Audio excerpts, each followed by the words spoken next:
Hello students, I am Latika Likha. I am gold medalist in MPhil and associated with Ask IITians as mathematics faculty for the last 3 years. So now I will be beginning the chapter on complex numbers. I have split up this chapter into various parts, like first of all we will be beginning with the definition of complex number and then the classification of complex numbers. Once we are done with that, we will be moving to the algebra of complex numbers. That is, we will be studying the equality of two complex numbers, the addition, subtraction, multiplication and division of complex numbers. Then we will be studying how to compute the square root of a complex number. Then after we are done with this, we will be moving to the three important terms related to complex numbers, that is conjugate of a complex number, modulus of a complex number and argument of a complex number. Please notice that argument is an extremely important topic and it can be a bit confusing too. Okay, now once we are done with that, we will be moving to the geometry of complex numbers and de Moivre's theorem. We will also study the cube roots of unity and nth roots of unity. And finally, we will be discussing some of the previous year questions of complex numbers, just to give you a brief idea about the types of questions that you can expect from this chapter.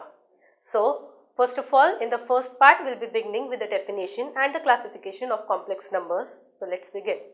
Okay, so now we'll be beginning with a very important chapter, which is complex numbers, and it becomes all the more important because it lays foundation for various other chapters, right?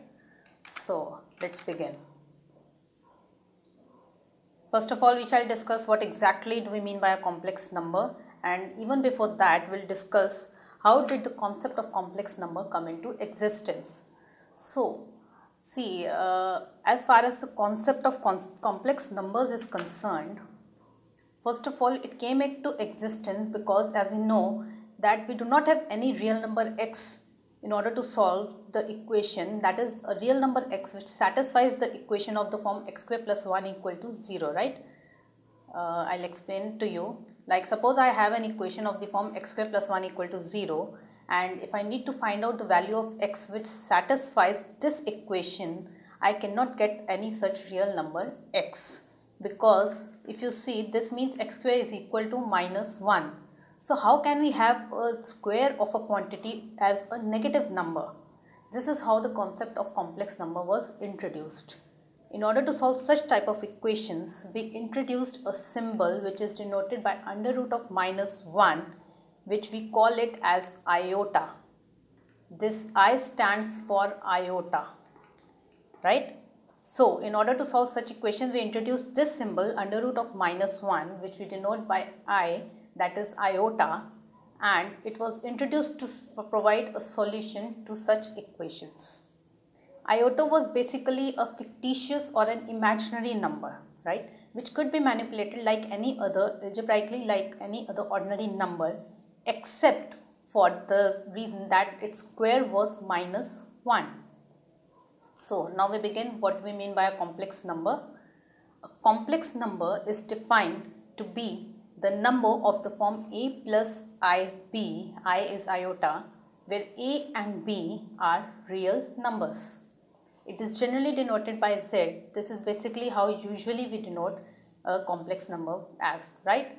We generally denote a complex number by the symbol z, z equal to a plus ib, where this a is called the real part of z and this b is called the imaginary part of z. So this a is called real part of z and we denote it as re, in brackets we write z, and this b is called the imaginary part, which is denoted by im, that is imaginary, and in brackets we write z. So this was what we mean by complex number. Now we'll discuss the classification of a complex number. So as we have discussed, every complex number can be classified. We can write a complex number as z equal to a plus ib, I is iota. So how do we classify complex numbers? Just see here, I have written z equal to a plus ib. Now this complex number will be termed to be purely real. Just now we have discussed that A is the real part and B is the imaginary part of the complex number Z. So we'll term it as purely real if B is equal to 0. What do I mean by that? See, in this number, if I take B to be equal to 0, so this will become A plus I into 0, that is A. So this is only the real part, and therefore we'll term the complex number Z to be purely real. Similarly, if we want purely imaginary, this is purely imaginary, we'll term it to be purely imaginary if A is equal to 0. Now in this I have A equal to 0, and therefore that means I have 0, Z becomes 0 plus IB, that is it's IB, and B is the imaginary part, so I have it as purely imaginary, and we'll term it to be imaginary if B is non-zero. Since B is the imaginary part, if we have B to be non-zero, we'll term the complex number Z to be imaginary, not purely imaginary but imaginary, since we are restricting only the value of B, that it should be non-zero. Now, I hope this would be clear. This is quite simple. On the basis of it, we can say that if we have a complex number 0, that is 0 plus 0I, we can term it to be both a purely real as well as purely imaginary complex number, right? Since we have, if B is 0, we can term the complex number to be purely real, and since here B is 0, so we have it as a purely real complex number. Similarly, if A is 0, we can term the complex number to be purely imaginary, so we have this complex number to be purely imaginary. But at the same time, you cannot term this complex number 0 plus 0I to be just imaginary, because we don't have B to be non-zero, right? Here we have A and B both are zeros, so we cannot term it as imaginary, but it will be both purely real and purely imaginary. So classification was quite simple. I hope this must be clear by now. Now we have the geometrical representation of a complex number. That means a complex number may be represented as a set of ordered pair AB on the plane called the complex plane or the Argand plane. We term this plane to be complex or the Argand plane. Now suppose I have a complex number of the form Z equal to A plus IB. So what I'll do is, this we can write as ordered pair AB, and this ordered pair automatically denotes that A is the real part of A and B is the imaginary part of Z. A is the real part of Z and B is the imaginary part of Z. So how do we denote it? We'll take this as this is my x-axis, this is my y-axis, that is this is the imaginary axis, this is the real axis. So you'll take this distance to be A, since A is the real part. So on x-axis take a distance A, on y-axis we have this distance is B, and this becomes my ordered pair AB, that is A plus IB. This is my complex number A plus IB. So we have just now discussed, we write a complex number as A plus IB, but here you can see we have written A plus BI.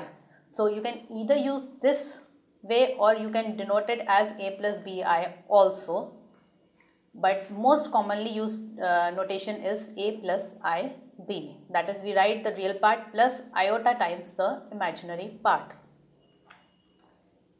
Now we have the integral parts of I, and this is extremely important. This will be used in various questions. Throughout complex numbers, we will be using this integral parts of iota, integral parts of iota. So as we have discussed, iota is under root of -1, right? Now if I have to find out iota square, that will be -1, under root -1 into -1, that is -1. So just remember that iota square, whenever we say, we mean -1, right? Similarly, if you are supposed to find out iota cube, that will be iota square into iota, that will be -1 into iota, that becomes minus iota. This is minus iota. And if you are supposed to find out the value of iota 4, that will be iota square into iota square, -1 into -1, that becomes 1. So we have iota raised to the power 4 is 1.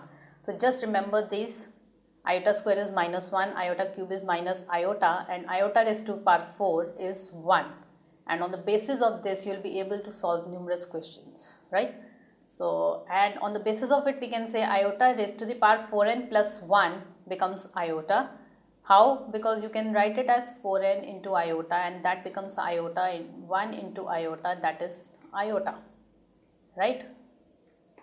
So, similarly, iota raised to the power 4n plus 2 becomes minus 1 for any n belongs to I, and iota raised to the power 4n plus 3 becomes minus iota. And so, iota raised to the power 4n will become 1. Using these conditions only, iota square is minus 1, iota cube is minus iota, and iota raised to the power 4 is 1, we can derive these. And on the basis of this, you can solve out questions. Thus, for any integral power of I can be expressed as either plus minus 1 or plus minus iota. So, that means if you have any integral power of iota, you will get it as either plus minus 1 or plus minus iota.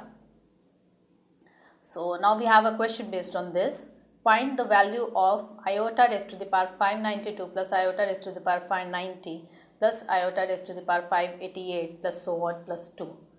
Okay, so some of you might have got confused seeing this whole huge question, but this question is very simple. On the basis of this only we will be solving it. So what I can see is I can take out iota raised to the 584 common from the numerator, and I am left with iota raised to the power 8 plus iota raised to the power 6 plus I have iota raised to the power 4, iota raised to the power 2 and 1. Similarly, from the denominator I can take out iota raised to the power 574 as common, and then I have again iota raised to the power 8, iota raised to the power 6, iota raised to the power 4 and iota raised to the power 2 plus 1, and plus 2 is as it is. This is what we get. Okay, so this whole term gets cancelled and we are left with iota raised to the power, this becomes 10 because I can take this common and this powers get subtracted. So I have iota raised to the power 10 plus 2. This is equal to, I have already discussed, whenever you have iota raised to the power something, try to reduce it in the form of iota raised to the power 4, because that will become 1 and you will be able to reduce that question. So what I do is I can write it as iota raised to the power 4 square into iota square plus 2. So this becomes 8 plus 2, that is 10, right? So this is how I break up this term. Now I have 1 square into minus 1 plus 2. How 1 square? Iota raised to the power 4 is 1, so I have 1 square. Iota square is minus 1, so I have minus 1 plus 2. So this becomes minus 1 plus 2, that is 1. So the simple answer is 1. So see, this question was quite simple. You just need to remember these powers. And in fact, if you don't even remember these powers, you just need to remember this value. Obviously, you will remember iota is under root of minus 1, and so iota square is minus 1. Even on the basis of this, you will be able to solve out such questions. So in this part we discussed what exactly do we mean by complex number, the classification of a complex number and the integral powers of iota. In my next session, I will be switching to algebra of complex numbers, that is, we will discuss equality of two complex numbers, addition, subtraction, multiplication and division of complex numbers. So stay tuned.